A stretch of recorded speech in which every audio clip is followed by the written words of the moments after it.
Got you. I'll put it right here so we can hear me. So let's see. Can you hear me now or no? No. All right. It says join recording. So let me jump into recording now.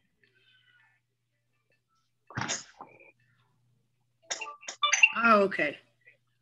Yeah. Now we're good now. Gotcha. All right. How you feeling though? Everything is good. Feeling great. How about you? Hey, it's always good. It's always love at the P.E.G podcast. Hey, what's good, everybody? You know what it is. And it's definitely your favorite self, which Shark coming back at you again. Hey, I got an amazing guest with me here on the P.E.G podcast, and it's such a blessing, man. Kenyon Hunter, man. He's here, and the thing that really drew me the most about him, it wasn't about what you do, real estate or anything. It was that passion, that grind that you had, and just sharing it with so many people.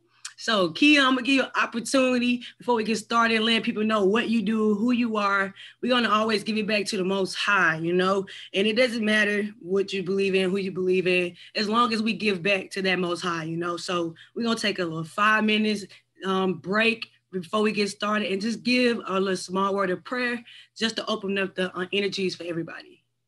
Absolutely. All right. You got it. You got the floor. Yeah, well, hey, welcome everybody. My name is Kenyon Hunter, born and raised in Trenton, New Jersey. I still reside in New Jersey today. Traveled up and down the East Coast after college and just trying to figure out what to do. And today I am a real estate broker here in New Jersey and Pennsylvania, and also a motivational speaker. I mean, my main goal is real estate, really just a platform for me to really get to more people. My goal is to help everybody find their dreams and bring them to the world. And I also am a kingdom leadership entrepreneur. What I mean by that is I want everybody to find their leadership ability. I want to create more leaders in this world. And the foundation of that leadership has to be faith, right? So that's a major thing for me. And part of that foundation when you're a kingdom leader is that you're helping other people, you're serving, and that's your number one goal. And all praise due to the Most High, as you said. I mean, we can't, nothing, no glory, no grace is without him. So all praise to the Most High. Really excited to be on the podcast, excited to build with my homegirl, Shar. And, I hope y'all get a lot of gems out of it today. Yes, the energy, man. You always come, you always give good energy. So why not have such a motivational spirit, an inspirational man, just a powerful person that can continue to inspire so many people. So like I said, the real estate was something that I saw all over that you was sharing with everyone. So the resources that I'm pretty sure so many, not only realtors already has probably started, but some of the beginners, some of the baby ones, that want to think about starting that step and taking that leap of faith. So as we're going to talk about real estate and that leap of faith, what it takes. So, hey, let's get into, call it the real estate giveaway. That's what we're going to call it today. The real estate getaway, because a lot of us got to find our passions that we get away from. Mm-hmm. Everybody think that resources are supposed to be given. But if you don't seek the resources and you find those people that align with you, that's going to give those resources back, then you just taking, just give and take, have an equal give and take in the world. So growing up in New Jersey, when you spoke on it to me, I'm pretty sure you had a lot of challenges going on. And, up north don't sound like that's a very easy place to be as a kid. So growing up in New Jersey with the challenges, what was the biggest challenge that you faced growing up in New Jersey? Yeah. I think to start off, to tell you a little bit about my story. So like you said, I grew up in Trenton, New Jersey. If you never heard of Trenton, New Jersey, which I'm sure a lot of people have, I mean, look, Trenton, New Jersey is notoriously in the top 5 for murder capitals of the world every year. And, wow. But, I always tell people, and I do a lot of going back to my hometown and always letting them know, like, listen, I grew up where you grew up. I grew up going to the same schools. I didn't go to private school, prep school, nothing like that. I went right to Trenton Public Schools, Trenton High School. And, it's not about where you are. It's not about your environment. It's where your mind is and where you want to go. And that's totally up to you when you decide that. So, I grew up in Trenton. I was in during the 80s, and 80s was a crazy time back in the hood. I mean, a lot of things came out of the 80s. It was a fun time. It was a wild time. I mean, hip hop, everything was just blossoming and going crazy. The drug game was really blowing up in the inner cities around that time. I mean, if the 80s was the introduction of crack cocaine. And, for me, I used to look out and be sitting on the street a lot of times, and I always tell people, like, growing up, like, I was on the street, but I wasn't in the street, right? So it's a difference between that. Yeah. So I'm out there and I'm looking, and I see all the hustlers out there in the cars and the fresh sneakers and everything they had. But, you know, I never was really interested in doing what they were doing. And no disrespect to, you got to hustle and do what you got to do to raise your family. I ain't never going to knock nobody for that. But for me, I always told myself, like, you know, it's coming fast and that's cool. But I also like seeing the cats from my hood that was going to college and was entrepreneurs and starting businesses or going to work for corporate America and things like that. So I wanted everything they had, but I wanted to do it I just wanted to do it my way. And I think that growing up, a lot of people actually respected that. A lot of my homies that were in the streets, they respected the way I decided to go about it, right? And even to this day, you know, there's always been this love between us. And you know, I'm always looking at my people in the streets and like, listen, you know, it's always other ways you can get it and get to it. And I shown you how to do it. I showed the blueprint. I'm talking to these young boys out here and the young cats, everybody, young boys, young girls out here. Like, listen, don't let the environment make you. You make the environment, and you make something out of the environment, right? So, you know, the slogan for Trenton, if you ever come to Trenton, it's a bridge that connects Trenton and Pennsylvania, and the slogan is Trenton makes the world tick. So I always tell people, like, that's all I am, right? Trenton made me, the world took me. So here I am. Right. You know, and from a real estate perspective, I mean, look, I've always been in real estate, but like everybody else, I went to college really not knowing it was just the thing to do, right? It's a big deal if you can get out the hood and go to college, right? So I went to college at University of North Carolina at Greensboro, then I actually transferred to Morgan State in Baltimore, go Bears, HBCU. And, but I still didn't know what I wanted to do. My major was political science, right? I just was like, look, listen, honestly, I want to take whatever curriculum is going to help me avoid taking any type of advanced calculus or anything like that. I just didn't want to do any math if it didn't have nothing to do with money, right? The only kind of math I ever wanted was money math, right? Yeah. So I got a degree in political science, got into the real estate world early after college, doing a little bit of everything, investing, mortgages and stuff like that. I didn't actually become a licensed agent until 2015 because one of the things that we're not exposed to as a people a lot is the whole real estate agent business side of it, right? And you watch TV and you see HGTV and you see all these big time agents, but that is available for everybody. And the reason why this is the real estate giveaway, because I believe that, as I said earlier, leaders create leaders, and everything you know, all your knowledge and everything you can do, give it away, give it to the world to have, right? There's enough out here for everybody. I think that growing up, especially like, for instance, growing up in Trenton, to get back to that, when I was growing up, or even when I was in college or even a little bit after college, I would ask people about certain things. A lot of our people don't want to share things, right? No, okay, so it's not just me, okay. No, I mean, that's a struggle that we have that we got to do better as people with is, look, give to each other, right? Yes. Don't be keeping these secrets. Don't be keeping these ways in the sauce and the ways into yourself. You're not making, the community is stronger when everybody's eating, right? So true. I believe in that. I believe in that. So that's why I don't care who reaches out to me, right? And look, I can't get to everybody sometimes, but when people reach out to me and if I have a chance to answer a question or give them some type of gem, some type of knowledge and be of service, right? Then I'm always going to do it. So I'm pretty sure like, this is something that many people feel like, oh, it's just the South, it's just up North. There's struggles all over. And like you said, as an 80s baby, I'm a 90s baby, so I wouldn't, I've heard so much about 80s, and what I've heard was the same thing. They all say it was so much fun. It was such a lit year, I guess, century. And they also say, you know, it was full of cocaine, it was full of drugs, it was full of like basically that fast life, you know. And is that something that you feel that could be healed from? You know, maybe some people right now that was 80s baby, they feel like that hustle, like you said, is a little different.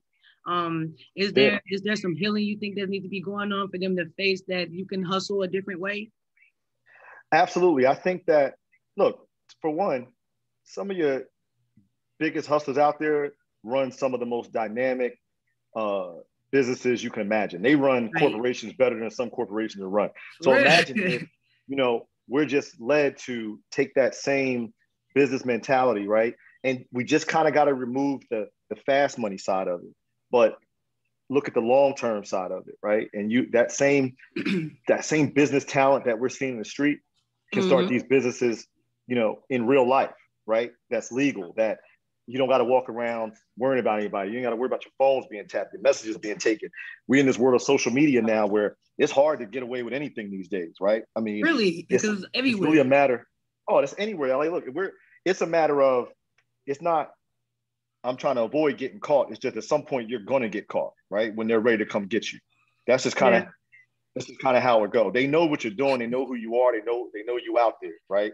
So it's just a matter of when they get through that paperwork, your name come up, they're gonna come get you. That's what I believe, right? I kind of know that. That's just how it works. So, I think that there has to be some healing, but there has to be more sharing. We're not sharing enough information with each other, right? We're not giving each other enough gems. We're not saying like, bro, like that cash, you can buy a crib, you can do this, you can start you can get with all that money, you can buy 20 rentals, all cash flow, you're making 20 grand a month. Like, there's so much stuff that we just don't share with each other, because a lot of times we feel like it's better to keep it to ourselves, and we don't want nobody else eating off our plate.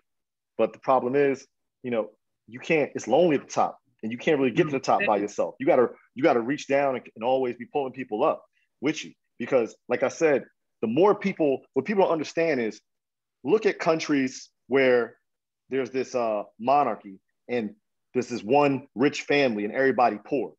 The country is not a great place to be. No, right? Not. The reason why America thrives is because of it's to the extent this is free business out here in America. That's why everybody want to be here, right? Because really, on the foundation of it, well, not the foundation of it per se, but on the foundation of it, we're supposed to be an area where it's free work out here. Everybody has an opportunity, right? Right. Now, our story as Black people is a whole nother story when it comes to that, right? Because it's supposed to be like that. It's not necessarily like that. Yeah. But in the grand scheme of things, on a daily basis, that's what it should be. And it's the same concept. When you look at the hood, you look at people you're around in your circle, you should always want people to be, the more people that are successful, the better quality of life everybody's going to have. That's just how it is, right? Like in the real estate world, you always want agents to do better, because if all agents are doing well, that means there's more homes to sell, there's more homes to buy, there's more investment properties to fix and flip. If that's just a consequence, or that's a result of everybody doing well.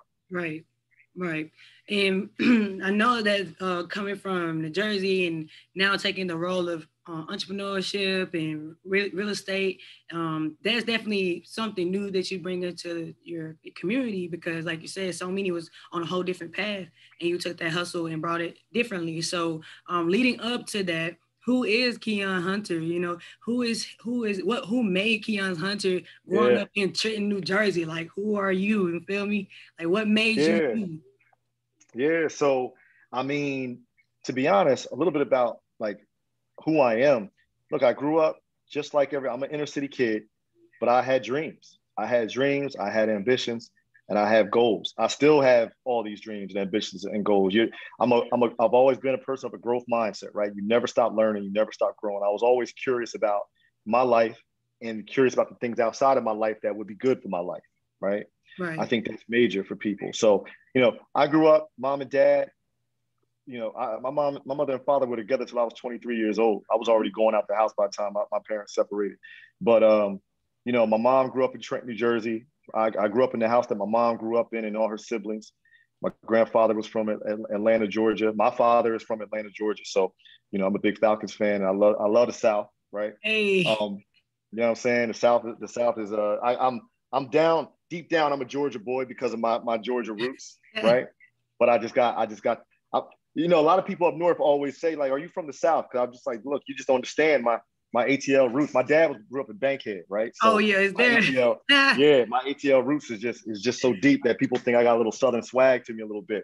But so grew up, it was crazy because when I grew up, my father was actually hustling. My father was in the street, and he was but he was a hard worker. Most of my hustle came from watching my dad hustle. And, my father did tell me when I was growing up, like, listen, when I became a teenager and I started kind of noticing things, and he said, listen, I think, what I do out here, and I hustle to take care of the family. Then he got a real job, but he said, look, you are way smarter than me. You're 100 times better than me when it comes to, your smarts and your intelligence. So you'll never have to do what I do, but you'll do it 100 times better, and you'll do it the right way. So I kind of just ran with that, right? My father basically said, look, you don't never have to go out and be in the street, because anything you need, I'll get you, as long as you do what you got to do, right? Which was, Right. Be a good person, go to school, look after my community. And as long as I did that, there was nothing I couldn't ask my father for. So like, I always had fresh J's when I was young, right? I always had a new bike. I mean, I got a Nintendo when it first dropped, right? But I didn't do it because, my family was privileged. We wasn't privileged at all, but it's just something that my father promised to me, right? He said, as long as I do the right things, so I played sports. I hung out on the street, but I just, I knew when to leave. I knew when to go home, or I knew when to step away, because it just wasn't for me. And I wasn't afraid to let anybody know that, right? Because I'm big on leadership. I'm big on, I'm not a follower, I'm a leader. And I knew that from a very young age. My father taught me that. My father always said, you don't follow anybody. You're a leader. You set the pace, right? So for me, it was never about peer pressure. It was never about, I want to be like so-and-so. I just wanted to be like me. Right? I didn't want to be like nobody else. I just wanted to be like me. And I wanted to grow up to follow my dreams, not nobody else's dreams. Right. So it sounds like you already had that stone, like, I know who I am, I did know who I was. And, like some of us, I won't say, some of us are born leaders, right?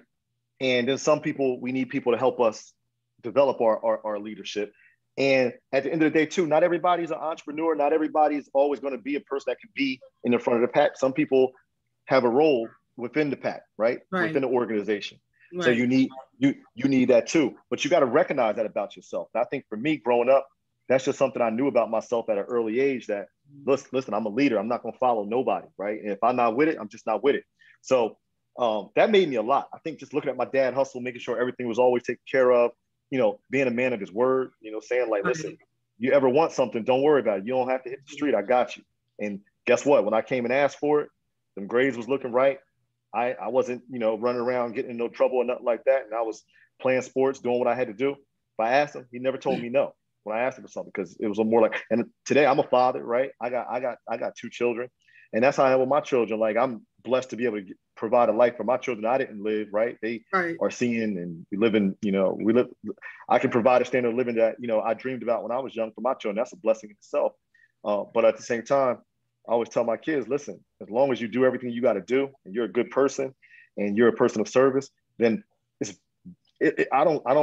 I'm blessed in a position where I never have to tell my children no for anything, right? Right.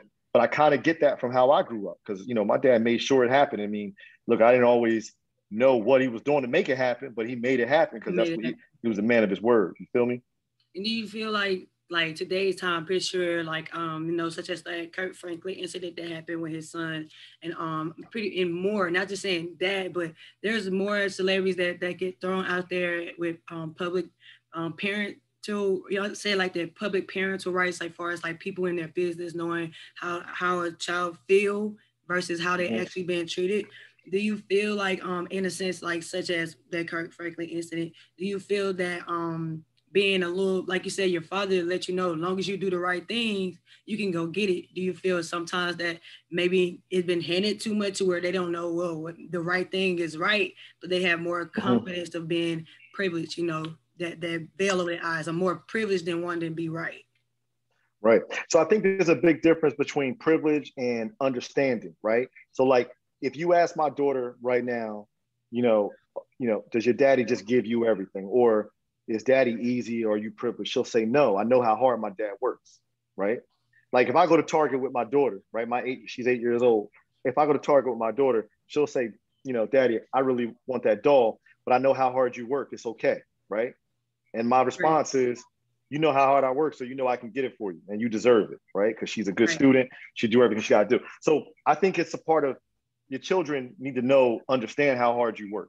They need to understand that this life wasn't given to me, and I'm providing it for you, but it's under conditions, right? It's not that, you just sitting here reaping the benefits. No, this is under certain conditions that you're going to experience this life that I'm able to afford to you, but you better appreciate it too, right? So I think that the biggest thing, and I was just talking about this with somebody, people are not talking to their children enough, and finding out how they feel and what's going on with them sometimes.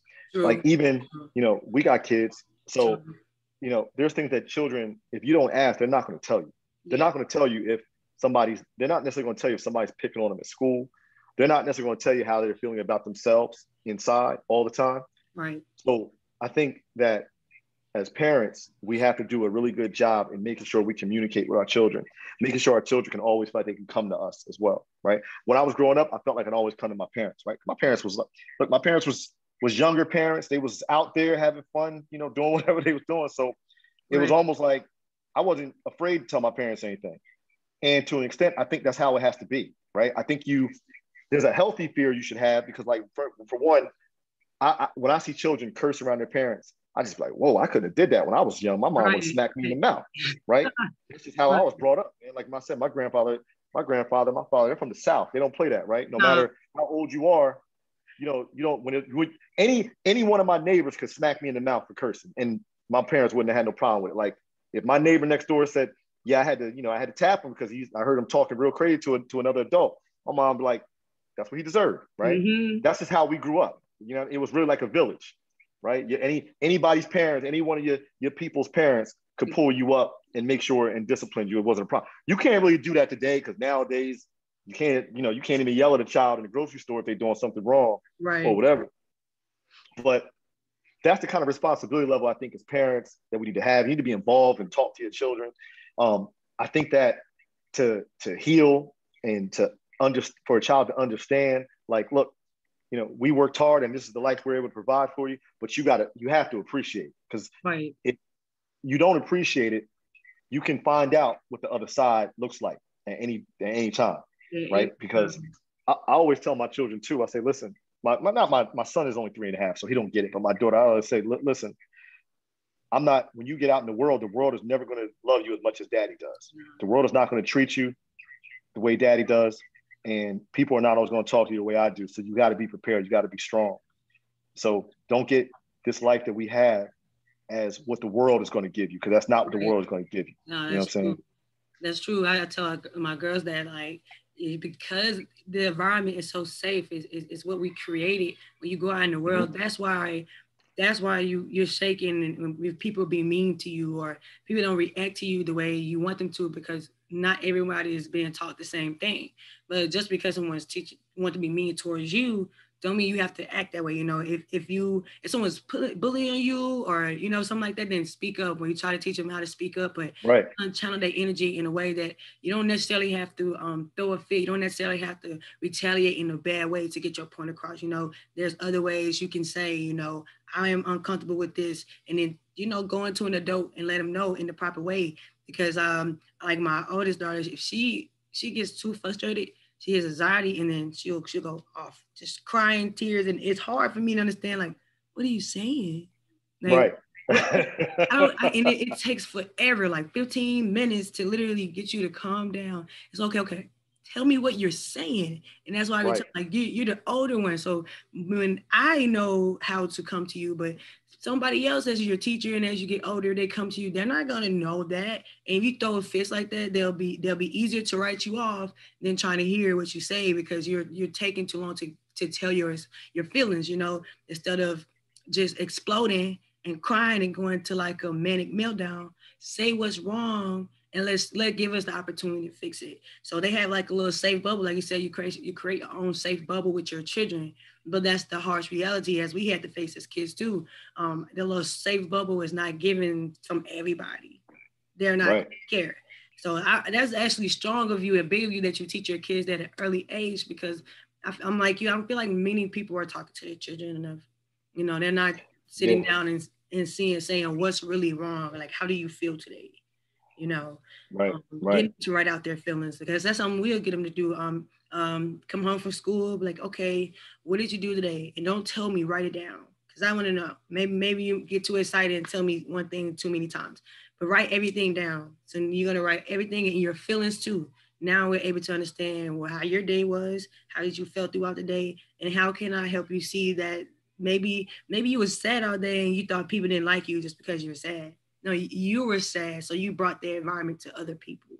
So now they're starting to understand that. I can talk with my words instead of throwing energy, because energy is Right. important, 100%, 100%. very important. So with all this, your family and your mom basically being the glue, your dad being the glue, and they're both teaching you things in the world, and you're passing it down to your generations. Would you say this is like this strong mindset is what led you to real estate? 100%. I think that, so I've always been in sales. So a little bit about after college. So I dibbled and dabbled in real estate. Then 2008 happened. And like most people, it was rough in 2008. And I was young, so I didn't know what to do with all that money, and probably wasn't running a real like strong, the structure of the business I was running wasn't that strong. So ultimately in 2008, I went broke for the first time, just like everybody, just like a lot of other people. Right. So, but mindset is what kept me going. Even though I always tell people, like, I was broke, but I wasn't broke, right? I might have been broke financially, but I wasn't broke. There was nothing going to break me. You're either, I always tell people, like, you're either getting up or you're up. You're never down, right? If you're down, there's you got to get up, right? And if you can look up, you can get up. That's what Les Brown always says, right? Yeah. So yeah, Uncle Les. Shout out to Les Brown.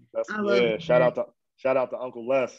But 2008 went broke, struggled for a few months, just trying to find my way. I was struggling, trying to find myself again after coming off a pretty nice run and off a high, and got into the tech world. I was in the tech world for about 10 years. I was in the tech world. I was working for IBM, Microsoft, a lot of big companies, AT&T.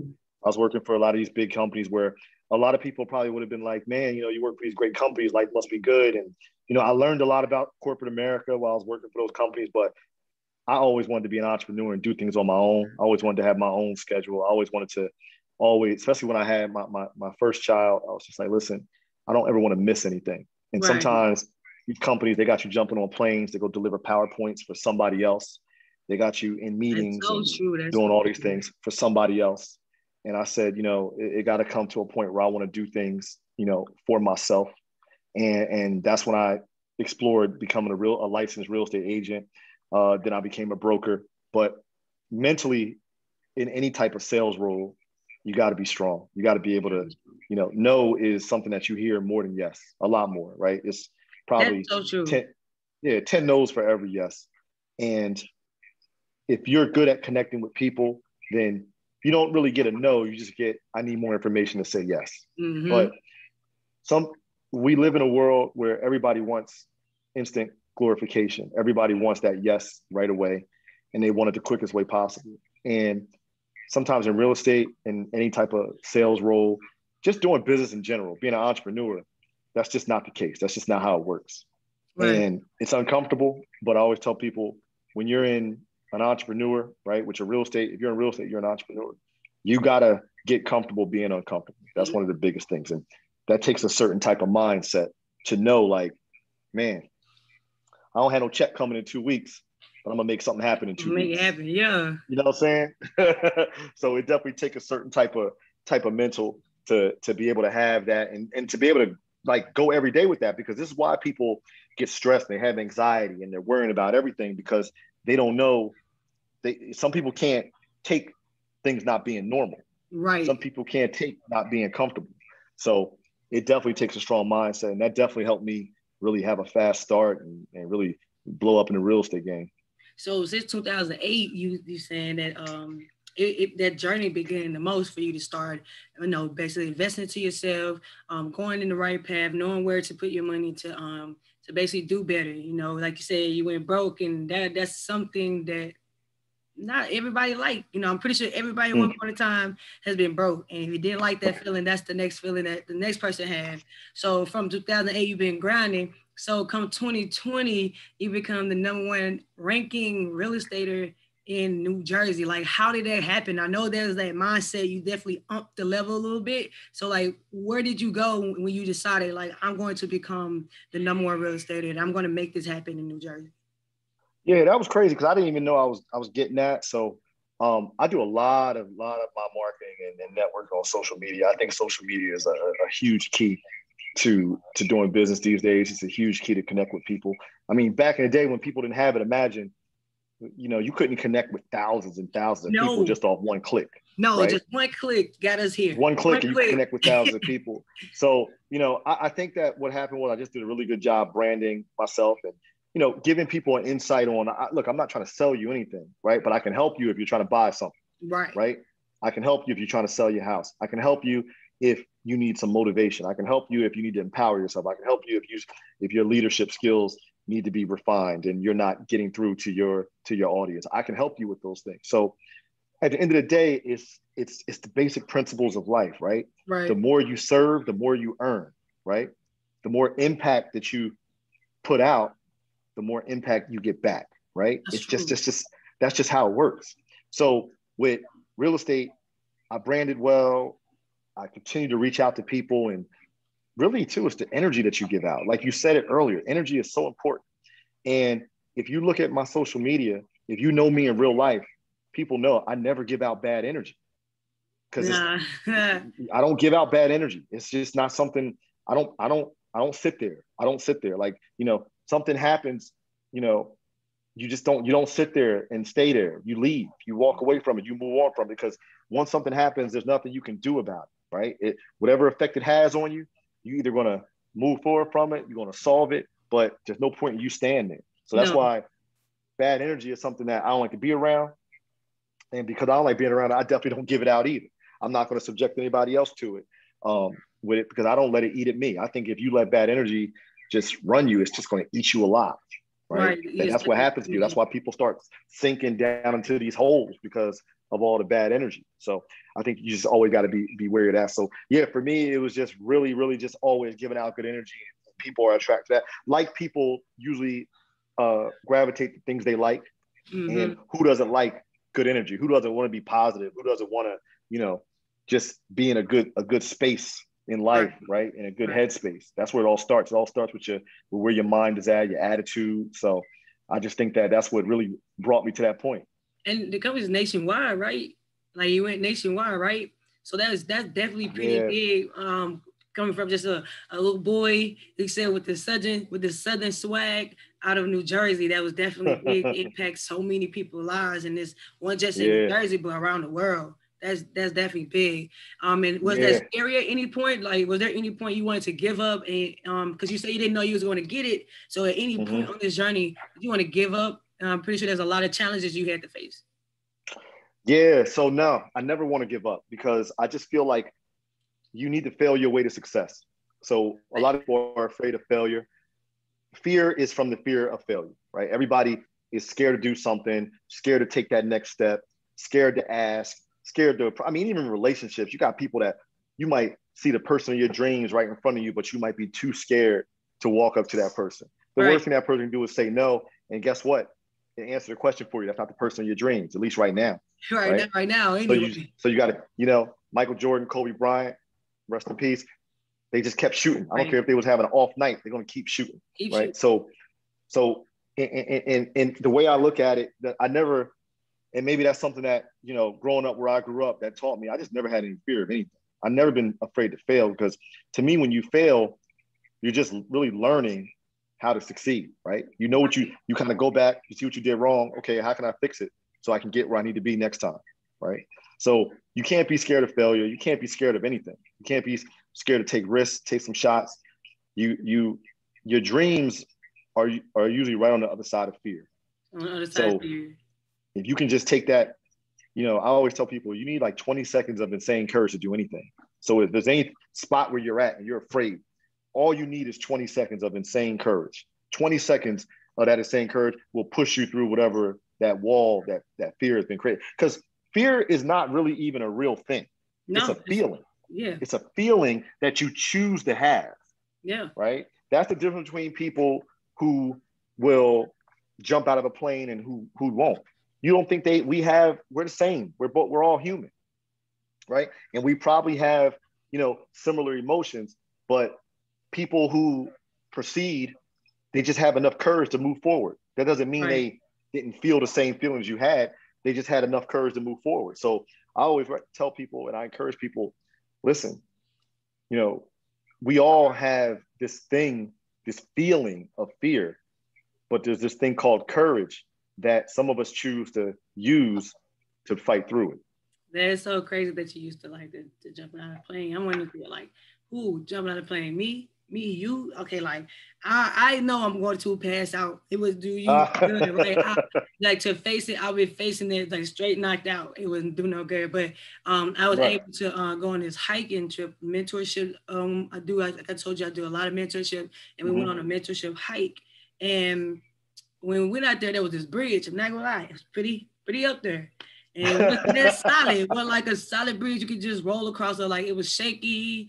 And I'm just watching people walk across it, and I backed up. I'm like, whoa. And they're like, hey, Shar, keep going, man. I'm like, I see them go across it. Like I was like, I've never been on this side. You know, matter of fact, I honestly don't even care what's on this side, bro. I am not walking. It had water and everything, and I'm like, we're too high. And this bridge don't look safe, bro.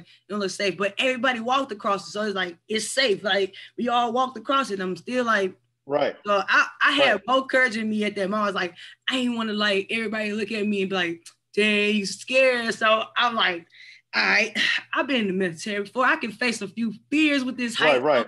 I go to walk across this bridge, man, and start to shake. And I'm like, ooh.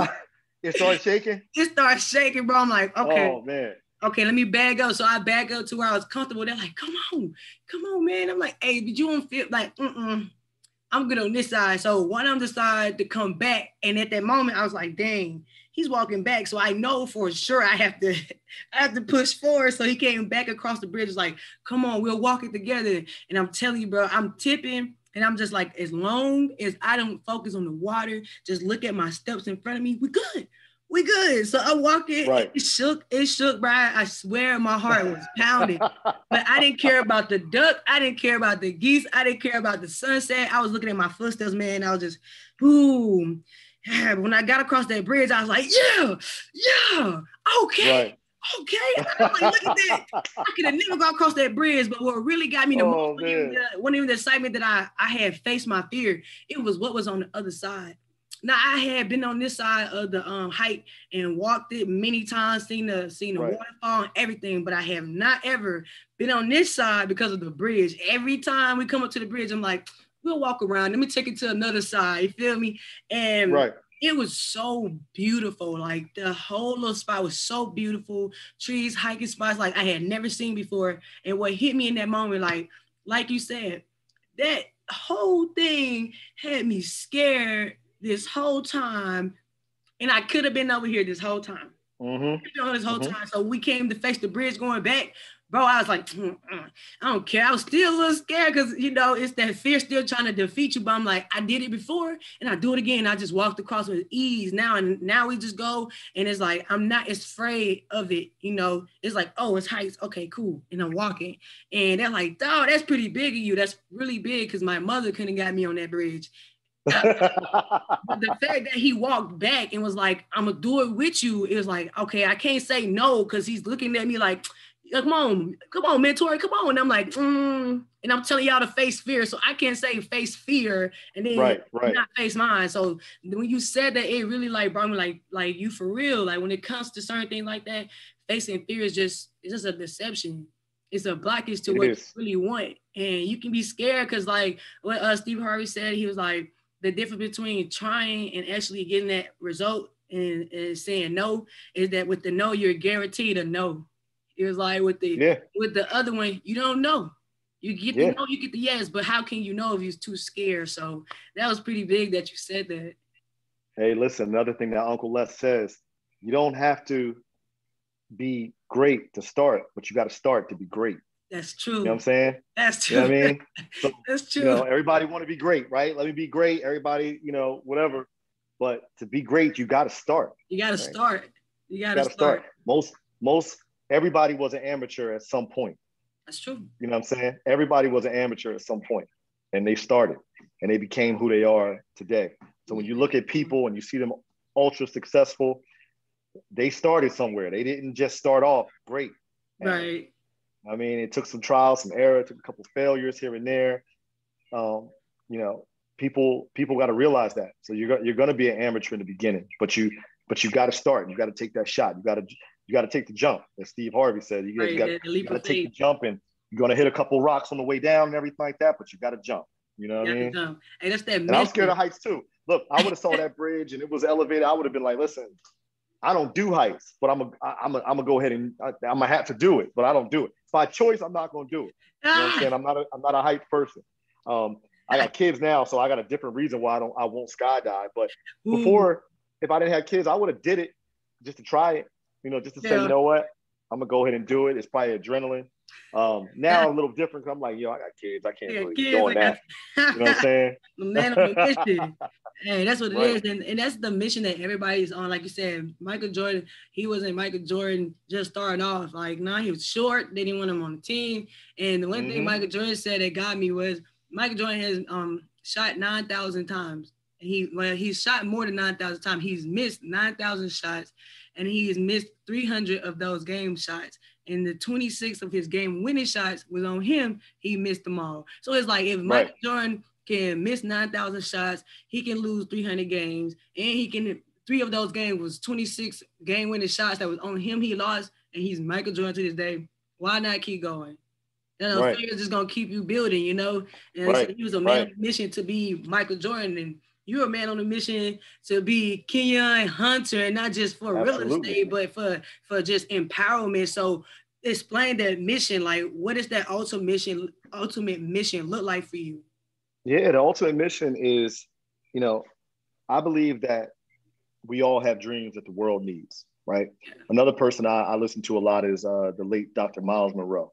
Monroe, let's go. Yeah, so you listen to Miles, and Miles says, you know, we can't keep making the graveyard so rich, right? The graveyard is rich with those songs we never brought out, the books you never wrote, the businesses you never started, all these ideas that we keep inside because we're scared and we don't have the courage. But, you know, I try to, my mission is to encourage people that, you know, you have dreams that the world needs, and you need to give it out to the world. Let us experience those dreams that you have. We all have them. We all have a purpose here. Every one of us is extremely significant to the world, and we have to stop living these ordinary lives and strive to be extraordinary and live an extraordinary life. And I think that, you know, the more people that I can reach, the more people that I can help understand that, the world is just going to be a better place, right? It's going to be a better place from so many aspects, but the world is going to be a richer place, and not richer when it comes to possessions. It's going to be a richer place just from a mindset perspective, from a level of joy and humanity, just gelling together. Because, you know, the fact of the matter is, people are happier when they're happy. They're happy, yeah. Right? When they're not happy, they're not that happy. Right. That's just it's real simple. We make it so difficult, but it's really simple. But, you know, people are happy when they're accomplishing the things they want to accomplish in their minds and in their heart.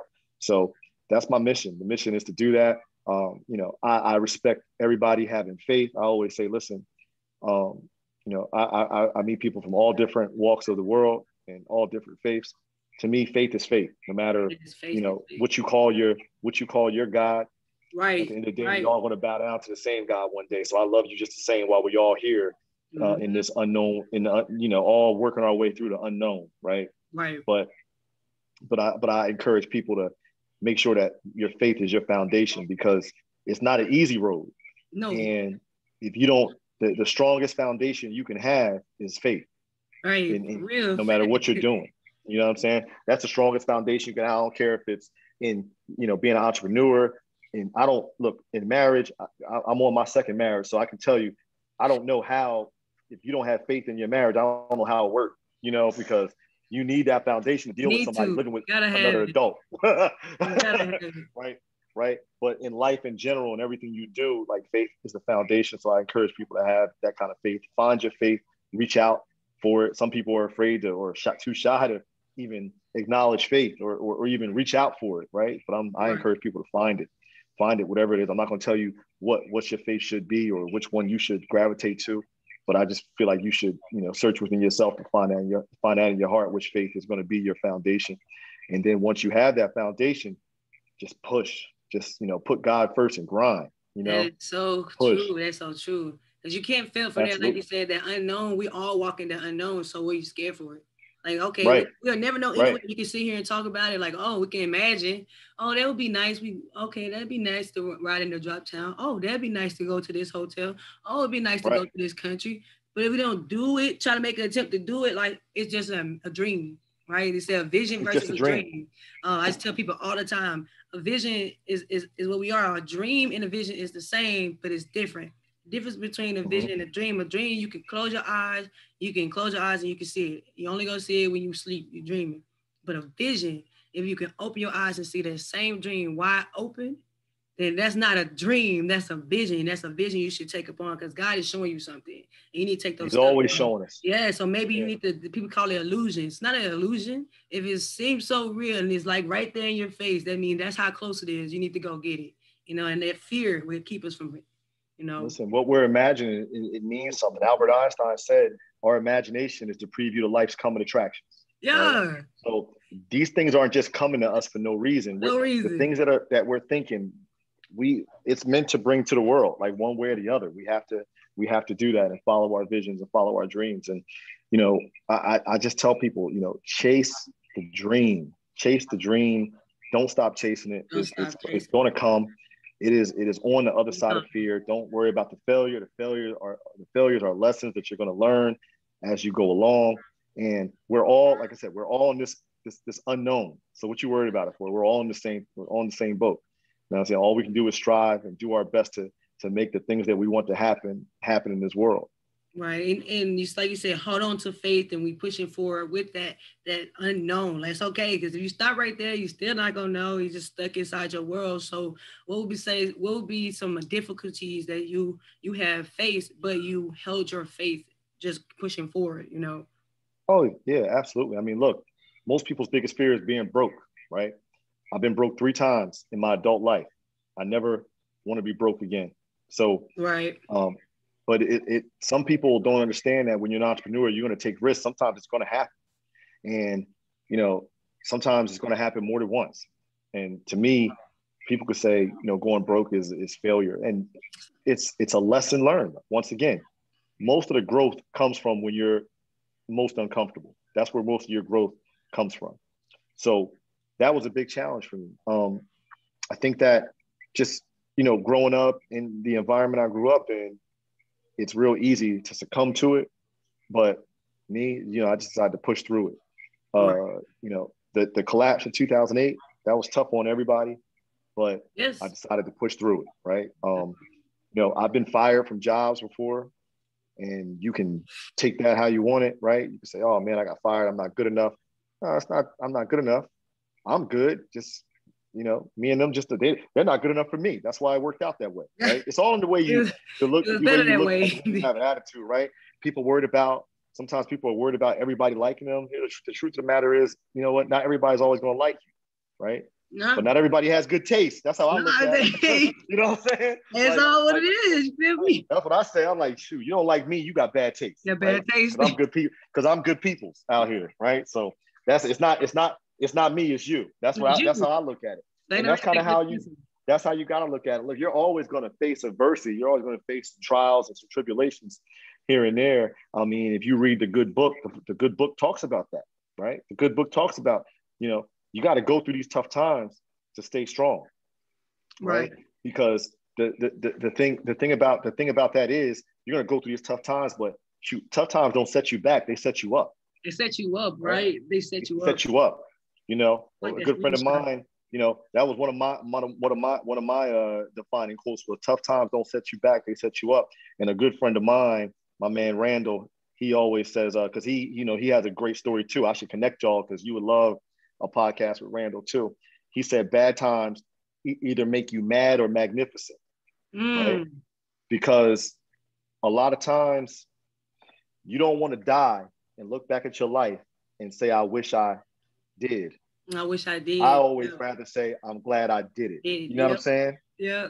You don't want to look back and say, I wish I did. You don't want to look back and your life flashes before your eyes and you see all the things you should have done, could have did, or could have been, right? I honestly feel that's a lot of why a lot of people have, like they say, demons or they karma. Karma is because they didn't follow their true path. Right. A lot of people, like when they're older, they they know what it was. Like whether, I was a good barber, but I stayed in the streets and the streets took over. So I feel like that's what a lot of people karma, quote unquote. And when you say that little hole that you go in, they get stuck Right. in this hole because it's like I coulda, I shoulda, but what you said, I didn't. I didn't I do it. didn't. So I Right. think that's what a lot of people go through, and fear, still stuck in that fear. Yeah. Yeah. So, I think that you want to be scared to not see what's on the other side, right? You, instead of being scared to do it, you want to be more scared to not do it, is what I That's think. You powerful. know what I'm saying? Um, Les said something. I'm trying to think of how he phrased it, but maybe I won't say it right. But he said, you know, if you don't follow your dreams or you don't do the things you were meant to do in life, at your funeral, your pallbearers are going to be anxiety, depression, fear, or, you know, or worried about other people, right? Those are going to be the people carrying. Those are going to be the people carrying your casket. You know what I mean? Wow. So, I mean, that's just crazy deep when you think That is about it, very right? deep if you think about it. And you don't want that. You know what I'm saying? You don't want that. You want to make sure that you die like Miles Monroe says, die. Make sure you die empty, right? Give the world everything you had and die empty. That empty instead of holding it in, like saying, taking it Yep. out to that rich industry called the graveyard and then leaving it out Mm-hmm. there, right? And that's Yep. what it takes. You gotta have that mindset. You gotta have that faith. And like you said, I'm gonna give it no matter what, even if people don't like it. Somebody will. You said the eyes is Yep. the window of the soul, and I tell my children, it's like beauty. Not everybody gonna think you're beautiful. So if somebody call you Right. ugly, okay, to you, I'm ugly to you. Okay, I wasn't made for you to like. That's all Right. that meant, Right. It's right? not for everybody. But people are, I'm ugly. Why are you stuck in trying to be pretty all the time when you're pretty to someone? The eyes is the window to the soul. So the beauty is in the eye of the beholder, right? So Absolutely. that's very deep when he said that. Like you can't close it off. You can't get mad because someone said, "Well, you're not my type." Oh, okay, like you said, either I'm a boss up and try to go get what I want, or I'm gonna go Right. this way and be myself. Either way it goes, what you gonna do now? You gonna stay? You gonna go? Which way? You feel me? So Yeah. I like that. And with these Absolutely. stepping stones that you already placed, leadership and faith and empowerment. Is this is how the kingdom leadership came to play, like a kingdom leadership entrepreneur? Is It how did. that was based upon? It is. It's exactly based on that because, you know, I think that, when our foundation isn't based on faith, we don't really have a good track to run on. And everybody knows, like for real estate, you build a house, you got to build it on a solid foundation. Solid foundation. What foundation is stronger than your faith and your just how you gravitate to the spirit of the Lord, right? For me, Right. and that can go for anyone, whatever your faith is, but as long as that's your foundation. So when you are leading based off the principles of your faith, then you're not looking to manage people for your own benefit. You're Mm-mm. leading from a place of serving and making an impact to other people's lives. So that's where that comes from. It comes from you're leading to a point where you're helping people become leaders like you. And part of that leadership is you're making such a dynamic impact or major impact on their lives that they come to a place where they want to also serve as well. Mm-hmm. And that becomes an effect that just keeps going on and on and on. And nobody ever feels like they're being managed, right? Per se. You feel like you're really being led to where you want to be. And Right. that's the key. I never ever liked working for managers, right? Because if I ever felt like, when I was in corporate America, that somebody was just trying to manage me, it never was going to work. It never was going to work. Because if you're trying to manage me, first of all, you don't own me, so you can't Right. manage You me, can't manage me. right? You Because manage me. You don't own me. you don't own me. So when you are a kingdom leadership entrepreneur, that means first and foremost, you're looking to lead people to where they want to be through what you've been blessed to have and know. You're looking to serve and make an impact on the lives of others because from a kingdom perspective, all that you put out is going to come back to you. It's gonna come Right. back to you. Yeah. Yeah. Right. So I tell people, if you're in anything just for money, then it's going to be pretty rough for you out there, because, you know, money is just paper. It's something that controls the world. But at the end of the day, it's not money, it's the benefits of it that you want. Right. Mm-hmm. And most people that think that way never had any money anyway. Most people that think that all they need is money, they probably really never had any money. They never had it, because that's why you see so many celebrities, some of our favorite rappers or actors or whatever. Why are they so miserable when they're rich? Right, when they're rich. Because it's not about money, it's about purpose, right? What's your purpose? You can be rich, but if you don't have purpose, you're not going to be happy. Now, if you become wealthy while serving your purpose, there's a whole different, the joy in life is totally different. Right. Right.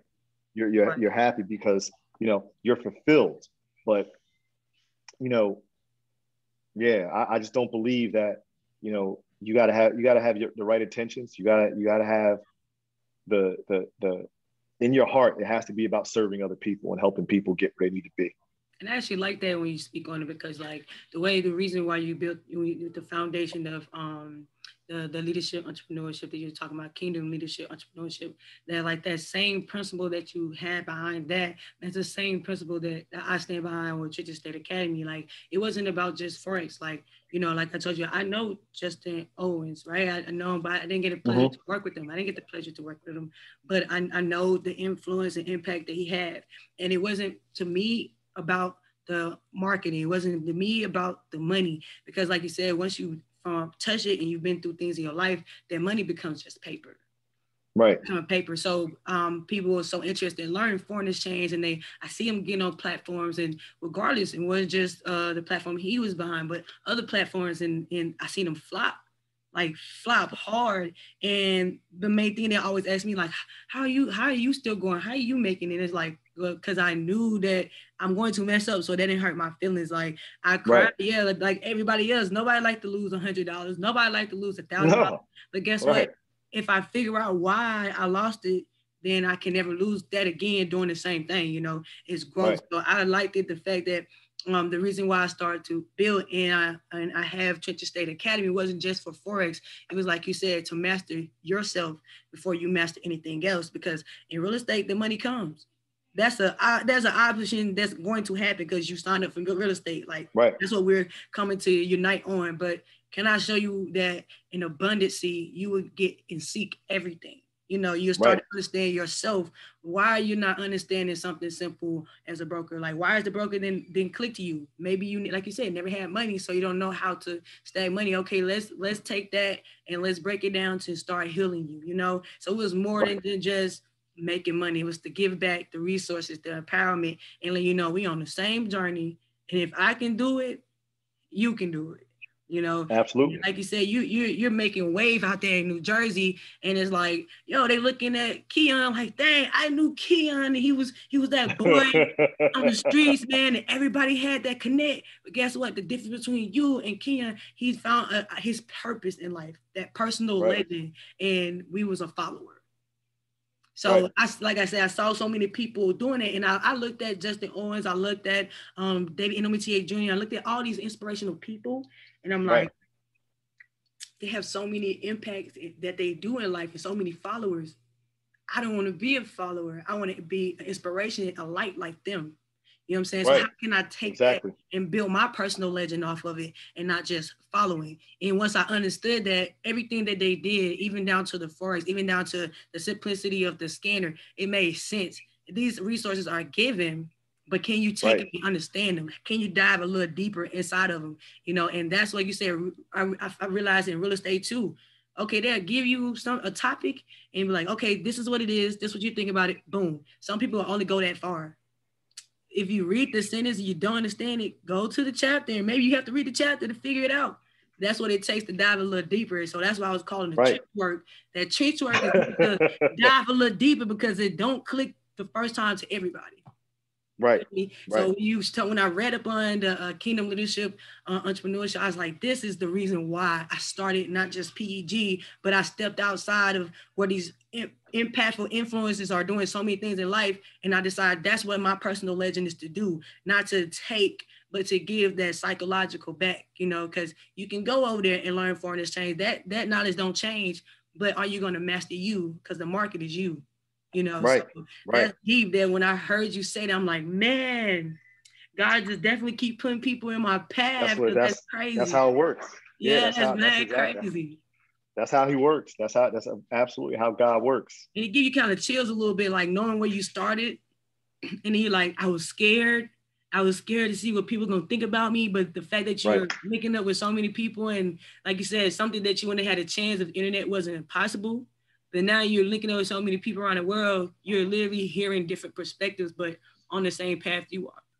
Yeah, I mean, look where we are, right? We reach out to each other, via social media, connected us, and now I'm on the podcast talking to you and talking to your audience. It's amazing how it works, right? And it's all in the plan. And I think before God had landed your page in my eyesight, but I want to say it was through his digital marketing company called Rise of the 1%. Maybe.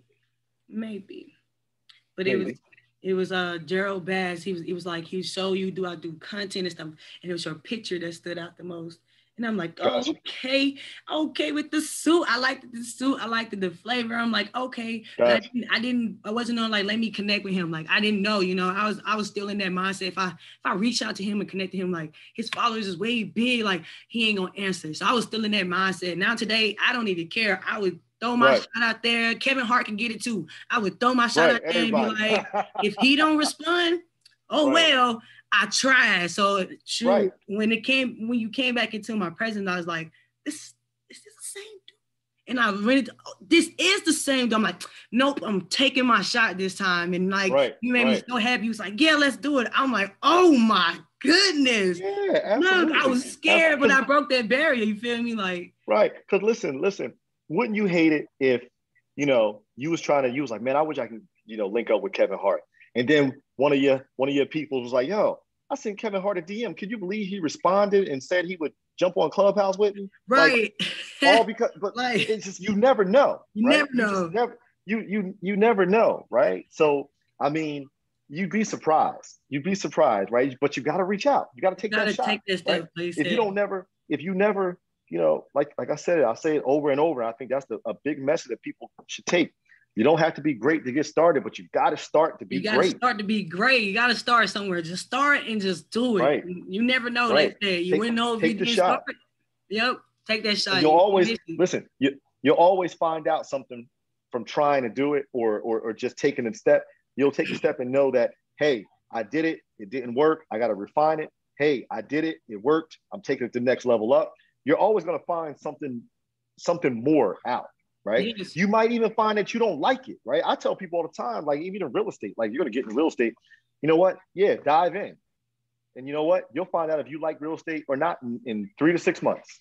Right? You could dive right on out. Right. But I say dive in. I get agents that always say, oh man, I want to come work with you and blah, blah. And, if I don't get this compelling thought from talking to them that, they kind of fit the mindset and mold that I approach it with, then I'll say, listen, coming to my team right now isn't the best thing for you. But what I would say is, go in, dive in, because you may find out in 6 months that this ain't even for you. And I don't want you to waste my time or yours. Right. If this ain't for you.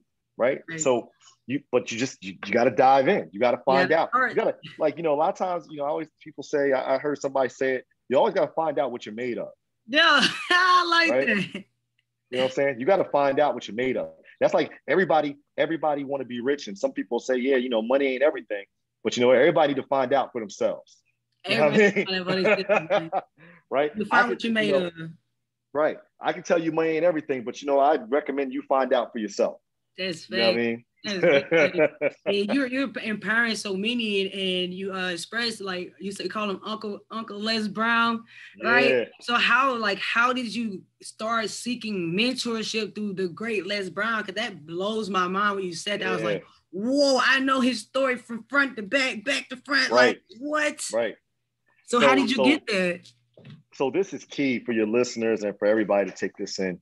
Like even for instance, with Forex and like, so right now, stocks, crypto, Forex, everybody's an investor, right? Everybody got Tesla, everybody getting rich, everybody I talk to, I run into them, bro, I'm in the market, right? So I'll be like, whoa, okay, good for you. Right. Real estate, same thing. People that are ultra successful always have a mentor or a coach, right? Always. I had one of my homeboys was like, look, man, I'm about to start getting to the stock game. And I was like, yeah, you know, I'm about to find me I'm gonna sign up with Les Brown. And I, well, why would you do that, man? Why don't you know you got your own following? Why don't you just leverage your following? And my point was, but if I can learn the business, skip the line a little bit and learn from somebody who's already been there. Right. So maybe some of the pitfalls, the mistakes, the challenges I can at least be aware of, hopefully avoid, because I find value in what I can get from a Les Brown. And I've had other motivational speaker coaches and mentors hit me up like, hey man, love your audience, love your energy, would really love to work with you. But for me, it was, well, you know, I looked you up and I see what you're doing. I respect you reaching out. But when I saw Les Brown, and Les Brown was open to mentorship, and once again, this was all visions, right? I always said, one day I'm gonna work with Les Brown. I'm gonna work with Eric Thomas. You know, I'm gonna work with these greats, these people. I love listening to Steve Harvey, all these people that I listen to, David Goggins, all these people, Tony Robbins, right? All these people that I listen to on a daily basis. Dr. Miles Monroe, rest his soul, he was a great mind. Great. And I was like, I'm gonna work with these people, and then I'm gonna be on a platform. And I told Les, I said, listen, people may hear me speak and may say, man, you remind me of Les Brown. You remind me of a little bit of Eric Thomas in there. Mm-hmm. You know, you got a little bit of this in you. I was like, yeah, here's the thing. I'm never going to deny the fact that these are the people that I listen to, that I looked at as mentors, right?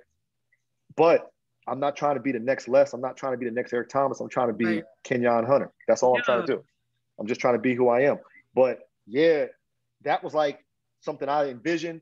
And it was the law of attraction to be able to work with Les and to be, you know, a part of his mentorship program, and for him to be now my mentor. Like, I can literally jump on a Clubhouse or Instagram, IG Live, and invite Les, and he'll jump on there. Man, that is so dope. That is so dope. Like, right. Like you said, is that manifestation you did. That's all it is. It's, man, you got to believe, you got to try. But most people say, I'll never work with Les Brown. I'll never be able to. Like, I met Tony Robbins in person last summer. You know, and that was awesome. But some people are like, oh, I'll never make it to a Tony Robbins event. I'll never meet him, you know. But it's not true. You got to believe in it, and you got to want it, right? Everything starts with you wanting it.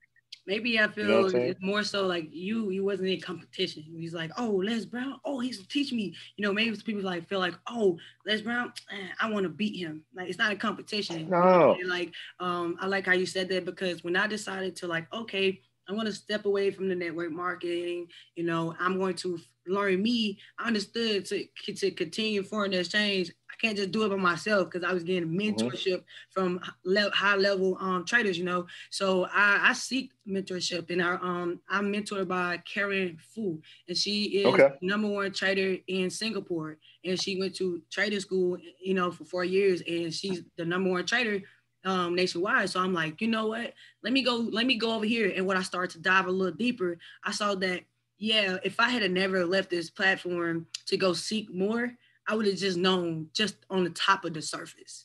You know, like I said, dive deeper. It's just because they give you the basics. Like, there's nothing wrong with the basics. Even calls, like, people are like, I just want calls so you can get on and get that. So it was so much resource that was given. I was like, but I want to know what they know, you know. I want to know a little deeper. How did they get that answer? You know, I'm getting points, and my points are hitting too, but I don't have the confidence to be on a call in front of millions of people to do it. Like, I want to get that confidence. So breaking away from that crowd, it did, like you said, sometimes it make you feel like, am I doing the right thing? Maybe I'm scared. And I was like, I'm just going to jump out here. I'm going to do it. But I didn't just go out there and be like, okay, I'm going to figure it out myself. I'm like, no, I need mentorship. Boom. Winnipeg for mentorship. Everybody needs it. Yeah, then once I did that, like you said, Jason Buns, I did mentorship with Jason Buns. He's a stock trader, and it opened my mind up to know like more about the difference between the two markets and the similarities.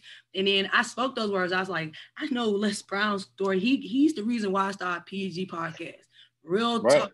He's the reason why. And I'm like, I said that I wanna one day, just be a part of his family, bro. And I just speak to you. Well, now you're a part. Tells me that. And I'm like, I was wigging out all day. I was wigging out all day. You told me, I'm like, he's part of Les Brown. And my wife was like, it's okay. I'm like, no, you don't understand. He's the reason why I started P.E.G. And he's standing here talking to me about Les Brown. That is crazy. So like, that manifestation, man. Listen, I saw Les Brown speak when I was probably 12 years old. He came. So I was in this program that was taking inner city kids every other Wednesday. It was called Granville Academy. It took inner city kids to a corporate, like a Fortune 500 company in the area. And people came in and taught us about business in the corporate America. And we had an annual dinner every year. And Les Brown was the speaker at one of our annual dinners. I was a kid. I'm 12, 10, whatever how old I was. A little older, maybe like 14 or something like that. But anyway, I'm looking at, I'm like, man, Les is like, you got to be hungry. And he's talking. And it's just like, oh man, this is crazy. But, it's always collaboration over competition. Because at the end of the day, competition is a disease, right? And once people understand that competition is a disease and it's better to collaborate, it's better to, first of all, also think about the fact that take an inventory of who you're around, take an inventory of who you associate with, right? If I want to be a great speaker and I want to touch a lot of lives, then I need to be around people who are great speakers touching a lot of lives, right? You got to take inventory of who you're around because you want to be around people that are striving to be where you want to be or are already there that can teach you how to get to where you want to be. Let's go. Right? That's major.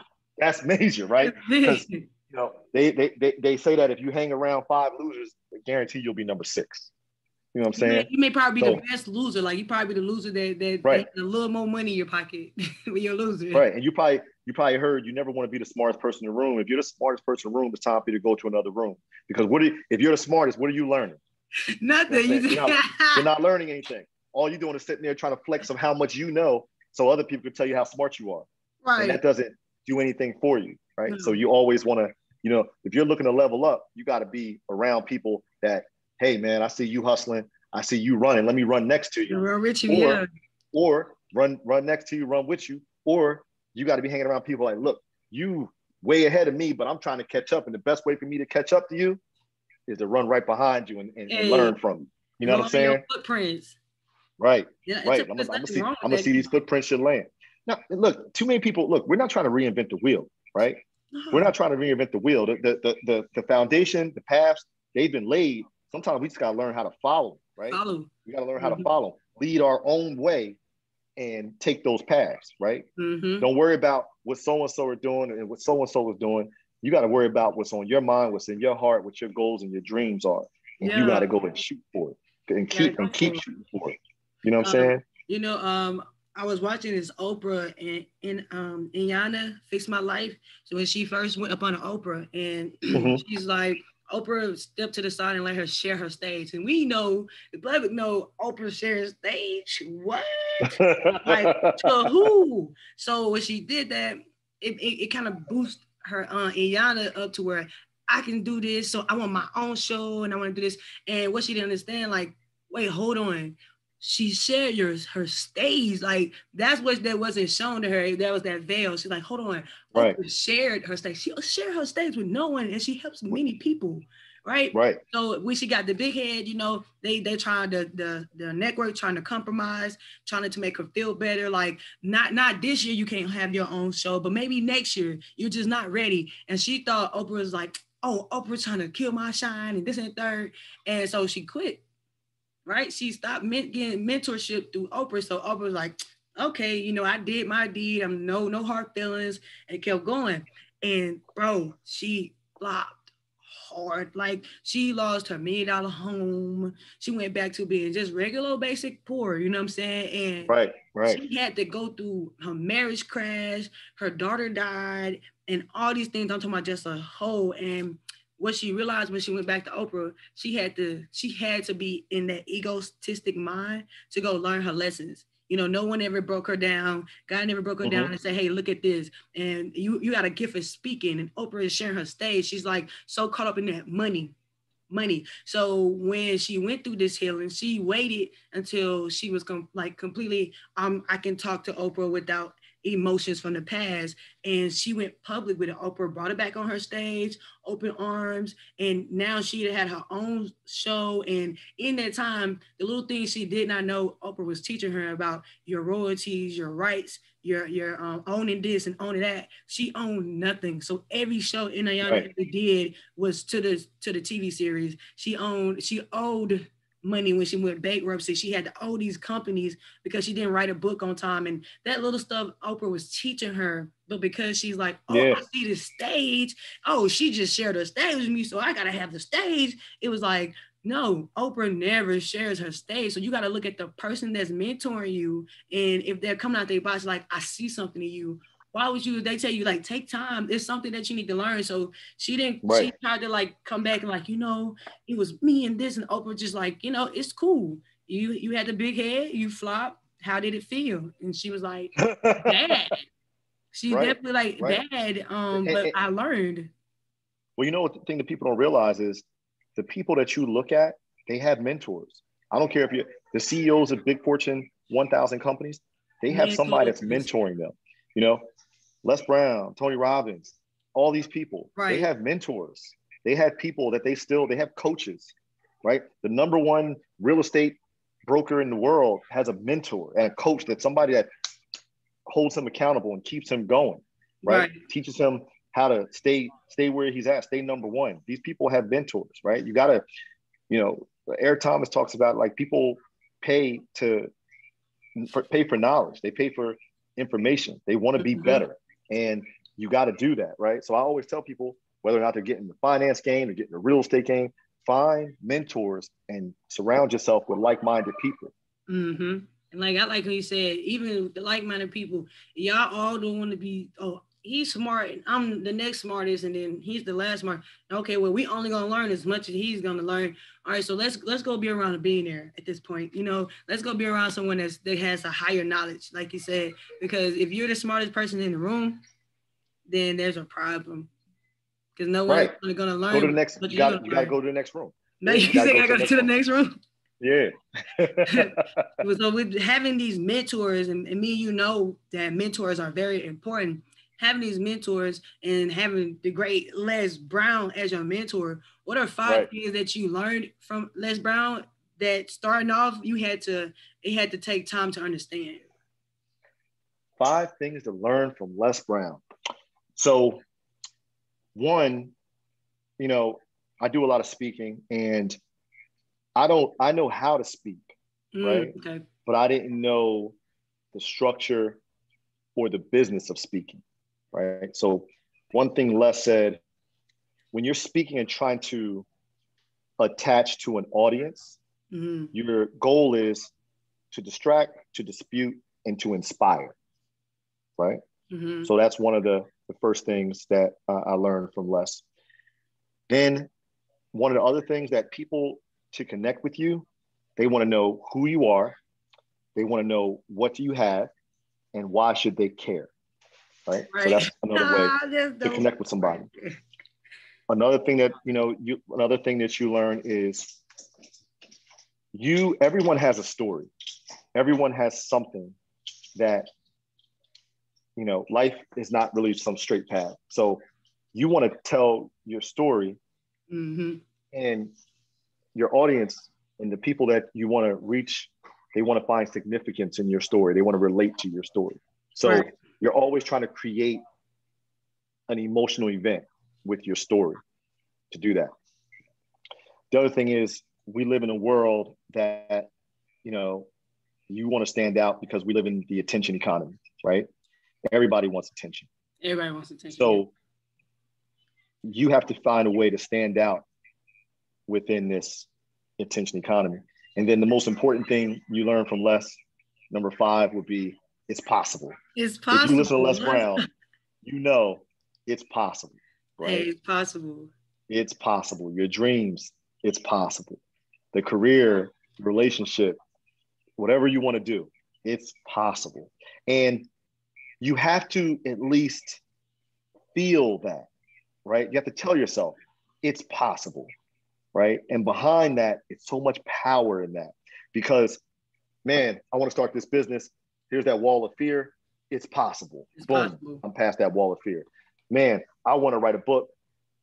It could flop, but it's possible. It's possible. It could be a New York Times bestseller, It's right? possible. Man, I want to start investing in stocks and crypto and Forex. I could lose all my money, but it's possible that I can build wealth for a lifetime for the next, 10 generations with that. Everything you want, it's possible. And you have to have a mindset, right? That it's possible, meaning that, okay, I could fail, but I'm more scared if I don't try and end up succeeding. Yeah. Do you think sometimes scare people? Like that feeling of I actually make it? Do you think that scare people? The feeling of not being able to make it? Like, so I say you'd be right there. And I know through challenge time, you have had moments where you're like, is this for me? But you yourself saying, I can't give up, so I'm still gonna figure out if it's for me or not. Some people may not have that mindset, and they're at a road where, is this for me? Am I just kidding myself? Do you think some people are scared of the fact that they might have everything that they've been asking for? If you're scared that you're going to get everything you're asking for, then that's not what you really want, right? That's the way I look at it. So if you're thinking about doing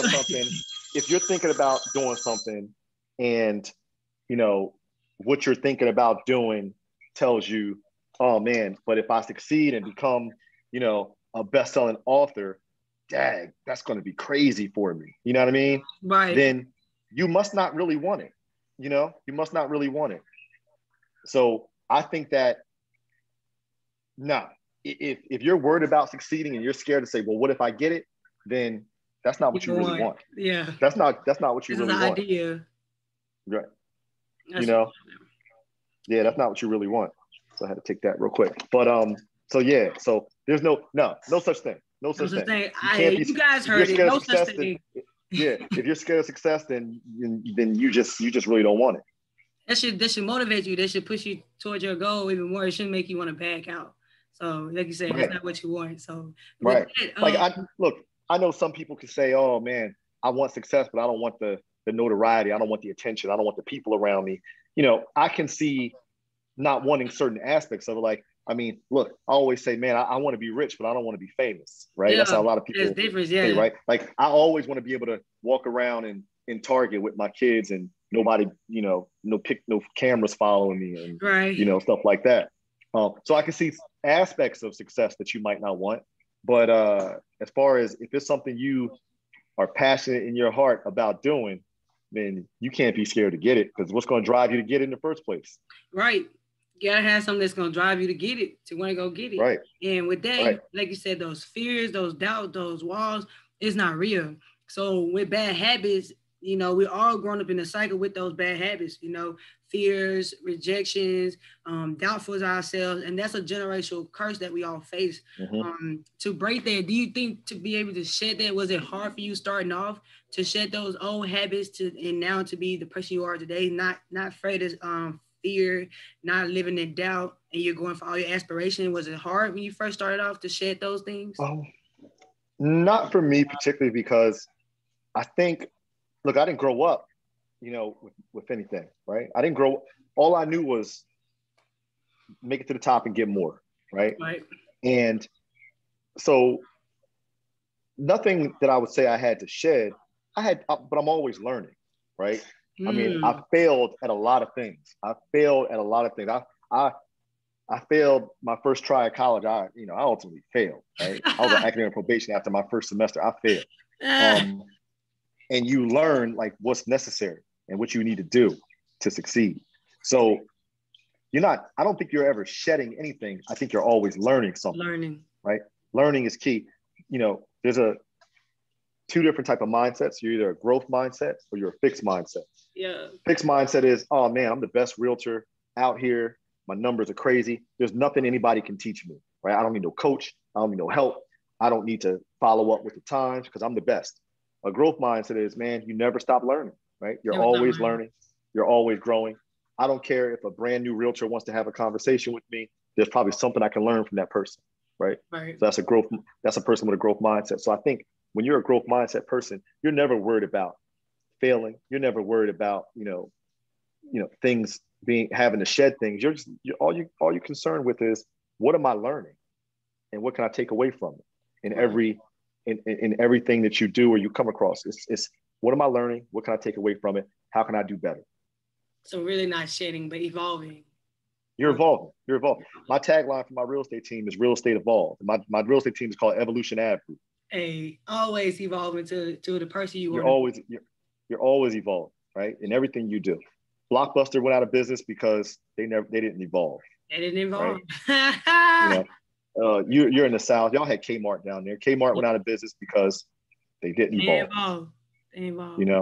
You have so many things that used to be that are no longer here because they didn't evolve, right? The life, technology, industries, life is always going to have the ways we do life today are always going to be disrupted. At some point, there's not going to be gas stations. Every gas station is going to be a charging station. It is going to be a charging station, real talk. So why do you think all these automakers now are all making electric cars, right? Tesla was the only game in town at one point where you had the hybrid cars, but now everybody's making them because they know in 20 years, there's not going to be any gas stations. Now y'all going to be plugging our cars up. That's going to be crazy. You're going to be plugging your car in at your house, and then if you got to stop and get a charge while you're out, you're going to swing by a charging station. So if you own a gas station today, get ready. It's going to be a disruption. You better evolve into something else. You better open it. You better start thinking about how you're going to make your gas station a charging station. There's ahead of time. I'm giving out that free sauce right now. Yeah, free game. You know what I'm saying? Like what you going to do with that gas station? You better milk it up for the next couple years because you got electric Porsches running around. You got electric Volkswagens, BMW got electric cars. Right. Like, so, I'd be already thinking, I don't want to be Blockbuster, right? No, I don't think nobody. Blockbuster, oh man, people never going to stop coming here and getting DVDs and what do you call them things? I don't remember what you call them. A video cassette. Yeah, tape joints. You know what I mean? Like I grew up on those, but that's what Blockbuster thought. That nobody's going to stream movies. That's not going to work. And then right? There's no record stores anymore, right? I mean, iTunes and streaming music got rid of that. It's true. Right? We had Sam Goody and a couple of these different record stores up here. They don't exist anymore. No. My children won't have a concept of that. They don't know what a record store was, right? Tower Records. We used to go in there, just browse around. You know what I mean? Like we was going to buy something. We wasn't going to buy no tapes at the time. But, you got to evolve. Got to evolve. And like you said, like where Redbox came in and it was like, yeah. And then like you said, you still see Redbox there, but you don't really have to go to Redbox if you don't want to. I can just stream online. Like I don't have to do anything. Right. So evolving with the times, is getting better with the times, like you said, and staying plugged in. That's all that's about. Staying that trench work, you like staying evolving. Dinosaurs not here. Those big old birds that used to fly around and in dinosaur land. Like you walked outside and saw that today, you probably go back in your house and be like, nope, peace. But see, the birds started getting smaller and smaller. Animals started to get smaller. Yeah.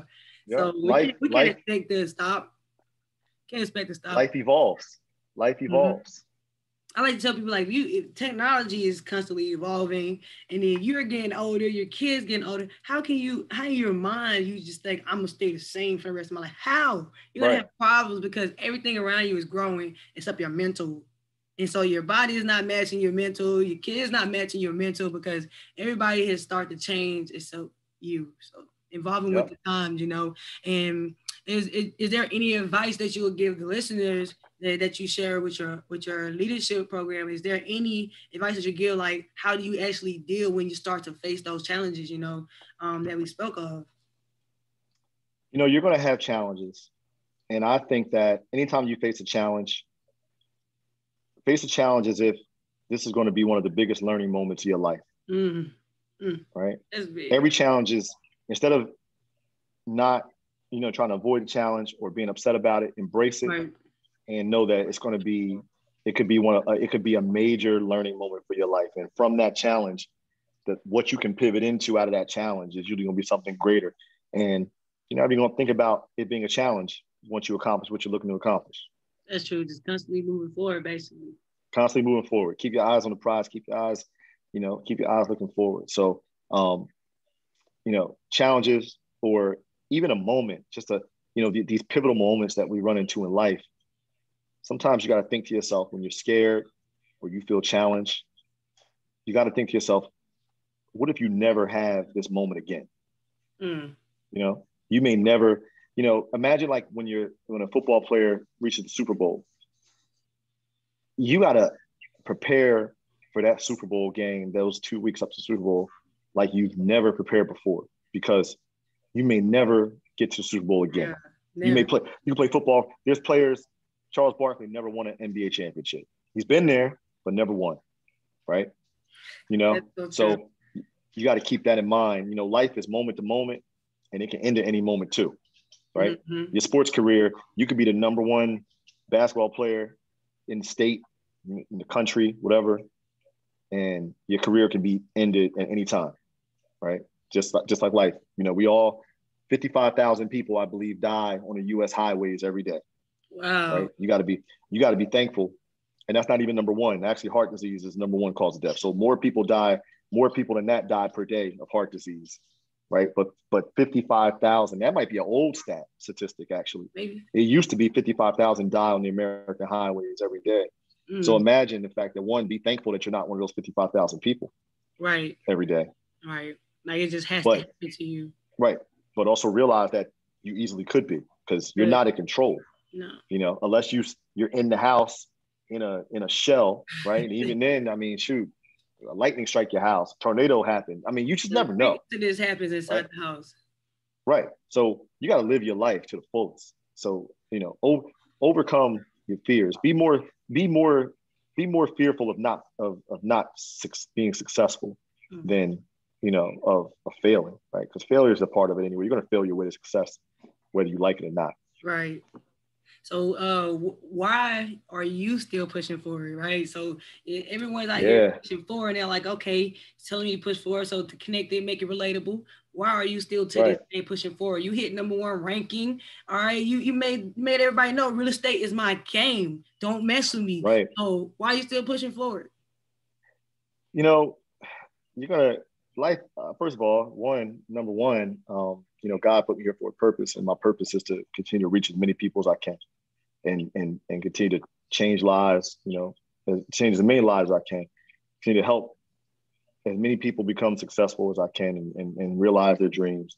They always say, success is not real unless you have a successor, right? So I'm just trying to create a lot of successors to, the things that I've learned and what I've been through. And if I can help by, skipping some of the pitfalls and the mistakes that I made and make an impact on a life, then that's key for me. And, number one reason to keep pushing forward is, my children, right? I'm trying to create legacies and generational wealth, right? And not just generational wealth of possessions, but generational wealth of life, right? So a standard of living that can go on from generation to generation. And I'm trying to help other people create generational wealth. I'm trying to help them, put their families in amazing situations for the generations to come. So, that's why I keep pushing. And I just think that, like we just said, life is a constant evolution. It is. So I can't stop, because I can stop and, you know what? Homes, money, cars, jobs, they can be taken away at any moment, at any time. So you got to keep pushing, because you got to know that, you know what? They can burn the house down, but I can rebuild it.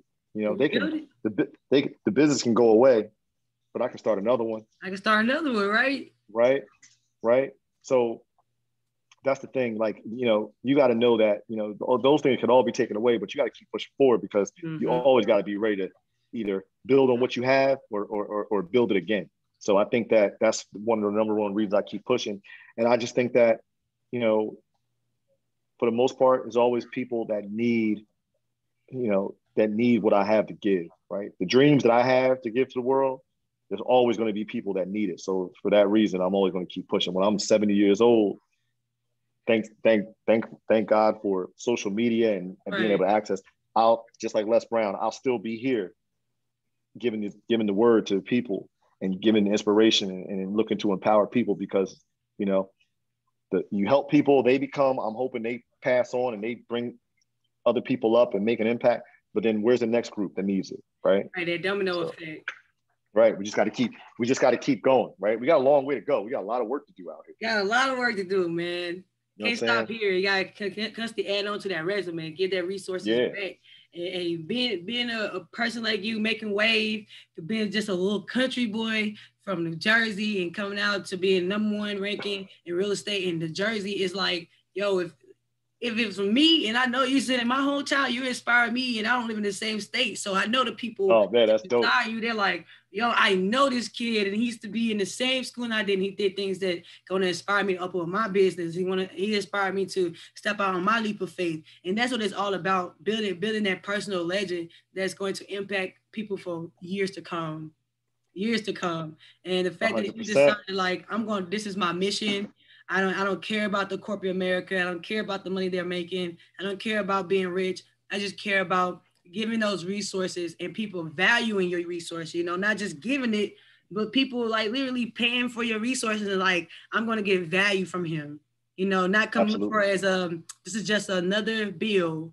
No, it's not a bill, it's an investment. And when you stop looking at it like a bill, then your investments will become that. They're investments that's going to teach me to continue to grow, to continue to elevate. And how come you can't elevate from a person that's being mentored by Les Brown? Come on now. How? I know in Kingdom Leadership, Entrepreneurship, I know for a fact they like elevated up to here, like keep going. Why stop now? Y'all already got Les Brown attention. Don't stop now, keep going. Keep going. Feel me? It's so many resources. I tell you all the time, find these mentors and look, you value what you pay for, right? So a lot of people like, oh man, these mentors or these classes, like I got a buddy who's like, I'm trying to get into the stock game. But man, these cats want 500, 1,000, 5,000 to get into their little stock groups and all that. I'm like, yeah, but if you want to be in the stock game, if you pay 5,000 to be a part of a stock group, you go in there and you learn the game and you end up making 20,000, within a couple months. Right. That's an investment well served. Right. You invest in, being mentored by people like Les Brown and stuff like that. There's a lot of value in that. You value what you pay for because it's worth it. It's worth it. So I advise everybody, like, because here's the thing. If you're looking to get everything for free, then how much do you value yourself? Right? You got to. I don't think they caught that. I don't think they caught it. Say it again. Right. Are you free? Are you free? If you're looking to get everything for free, then how much do you value yourself? Are you free? You know what I mean? Like, people don't understand that, right? Right. You don't value what you don't pay for. And that's just human nature. That's why do we buy these brands? Because we value that brand. Value that brand, right? Right. We value certain brands. Like, look, there's a sneaker out there that looks just like that Nike. It does. That's at Target or Walmart. Why are you not buying it? Because you don't value that brand. You'll spend that $200 on those Nikes before you spend $200 on that knockoff, right? Because you value that brand. Yeah. Right? People always want stuff for free, but you're not free, right? People always want somebody to give them a warranty on something, but do you warranty yourself, right? How much commitment do you put towards it? You want somebody to give you a guarantee, but you don't put guarantees on yourself. You want to say, look, I buy this, you better guarantee it works for a year. But are you guaranteeing that you're going to wake up every morning at 5:30 a.m. to start being successful, right? You're going to hold yourself accountable. You're going to give yourself those same guarantees, right? Like, you value what you pay for, right? And paying for is not just money. I'm talking about with your time and your energy, right? Yeah. So, when you pay for something, it could be money, it could be time, it could be energy. So that's one of the things that people have to realize, like, invest in yourself. if you're not willing to pay to learn, and then you're not willing to invest in yourself. So that means you don't value yourself. Don't value yourself at all. And I like that you said that, because B. Simone, she said that, and she made a lot of people mad when she said it, but I actually agree with it because it's like you said, it's in everything in life. People look for, in a relationship, you look for people to be this best version of themselves, treat me with respect. Don't talk to me like that, or I want a guy that's gonna treat me nice and gonna do this for me and do that for me. All right. Okay, but are you giving that? Right. Are you giving that? Because if you're not giving it, how can you be like, oh, I want him to be nice, but you're being mean and vicious, and then you get mad and now he's being mean and vicious to you? It's like, yo, you created that though, because you're not giving that. It's that unequal give and take, like that, in business, in life, in relationships. If you asking for the best version of something, like this car better work, like you said, for 5 years because I paid a lot of money. Are you going to treat that car right? Or are you going to trash it? Because if you trash it, it ain't going to last that long. Or are you going to value it? If you come into this person's life and they know how to make their $20,000 a month, and you're like, teach me. And they're like, oh, yeah, cool. My course is $500. You go, skirt, huh? Right. Well, wait, excuse me, 500?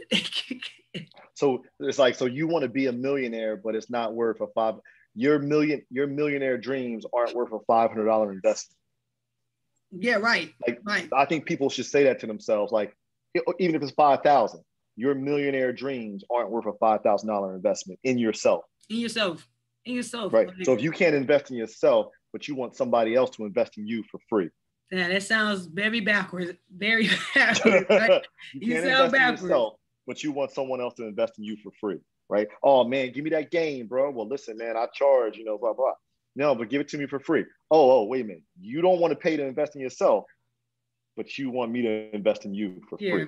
Nah, not gonna happen, right? That's why, when my friends have businesses, I never ask my friends for discounts from their businesses, because if I find value in their business, I'm willing to pay full price.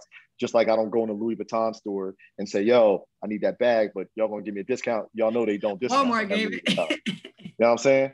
They don't do that, right? So why would I ask if I'm willing to go pay for, this hat, I go in Lids or whatever store is, and it ain't on sale, but I'm willing to say, I'll pay for it, but I'll give you $35 for it. But then I go to my friend's business and be like, yo, bro, I'm your people's, give me a discount. I must not value your business that much, right? I value a hat more than I value your business. Jeez, that's not gonna work. There's like, somebody say, when like you said, like me, I invested in a course, like I've invested in a digital marketing course, just to understand how to set up my my Instagram, or just to know the ins and out of Instagram and Facebook. I spent $1,000, and I tell people that, they're like, why? I'm like, so if somebody come to you and say, I'll teach you everything I know for $5, and then you get mad because you didn't get nothing out of it. Why you get mad? You spent $5. You spent $5. I was like, I learned way more than I could have ever did that by myself. I wouldn't learn as much as I did. I was like, I value each thing. I was like, that was something I needed to know. Now I know. I didn't care that was the value of it. That was the value because they took time. They've been doing it for years. Why would I take that from them? So now I see people do it. When I see courses that maybe I can't afford right now, I'm like, I'm gonna keep grinding because I want to know what you know. I want to know why your score is so high. I want to know the value I can get from it. Because if I can be, like you said, be in a family full of people that's going to continue to like evolve me, then why am I like, oh, my $1 million dream, I can't spend $500, or my $1 million dream, I can't spend $1,000. But I said, God, send me, I want to be a millionaire, trillionaire in 7 different ways. So 7 different ways you can took $500. Right. So this is what God gonna do. He's gonna scratch his head like, so you sure? You said 7 different ways. So I need 7 more of these $500 coming to your play. And each time it comes to your play, you're like, nope. Yep. Nope. So okay, neither of those blessings do you want? So like you said, do you want it or do you not? And you gotta be willing to invest in yourself. Like if you can't invest in yourself, don't expect anybody else to invest in you. Right, knowing that value and going to seek it, man. Hey, leave a message, because I know that fire has been dropped, man. I don't know if people ain't getting it, but look, it wasn't just about real estate. It was about building your mentality. It was about knowing who you are, your personal legend. And I had so much fun just sitting here talking to you, man. I'm definitely going to, want to know more about the leadership. Oh, man, I want to definitely get back in it. And I'm like, I need to know more. I want to have a family, you know. So basically building onto that portfolio of mentors, you know, why not? That's the thing I see. I see absolutely multiple mentors because I can learn from everybody. So, hey, if they ain't getting value, I got value, and know that I'm still with you. I'm going to be with you way after the podcast. So look, leave a message that's going to resonate with souls, even after we're gone on this podcast, and let them know that they are not alone. Listen. If I had to say one thing to wrap up a lot of what we said, and something I want you to think about every day, everybody to think about every day, is the life you seek can't exist with limitations. Limited vision equals a limited life. Hey. So, you know what I mean? Expand your vision, expand your life, go for it, make it happen. You can't limit your life, right? You got to go for all the things you dream about, all the things you want to do. All the things that come to mind, they're coming to you for a reason, and you gotta take those steps. Remember, you don't have to be great to get started, but you gotta get started to be great. Hey, you gotta start. Hey, so, if they ain't got the fire by now, man, they're gonna have to replay it and replay it and replay it, because we're here to stay. Absolutely. Building bosses in the mind and in the soul, man. I love what you're doing. We're gonna keep it going. I appreciate you. I love what you're doing, man. Keep inspiring. Know that I'm with you all the way. If everybody fall off, I'm gonna be right there. I'm like, no, he's fire. He's good people. He's good people. You gotta vibe with your tribe, man. You and my tribe. Let's go. Let's go. I'm with it. And I appreciate you taking time to come to the P.E.G podcast and just uniting with so many souls. And hey, it's not about, like he said, it's not about where you start. It's just as long as you start and you keep pushing forward, because you're going to have trials, you're going to have problems, you're going to go through the situations, but those are lessons that turns into blessings. And without those, we can't be our most high self. So look, me, Keon, and Shar from the P.E.G podcast, we are definitely here to say we love you. And if you did not know today, tomorrow, yesterday, we're going to continue to love you, and you can't do nothing about it. That's the thing, man. They can't do nothing about it. We can say I love you, and they're gonna burn their soul. That's all right. We still gonna love you. Hey, appreciate it, man. It was love, and I hope to see you get here to give more songs, man. Always. You will. Absolutely. Y'all stay super blessed out there. Always, man. And we'll tune with you later, and keep blessed and live to inspire, man. Absolutely. Talk to y'all later. All right. Bye-bye. Bye-bye.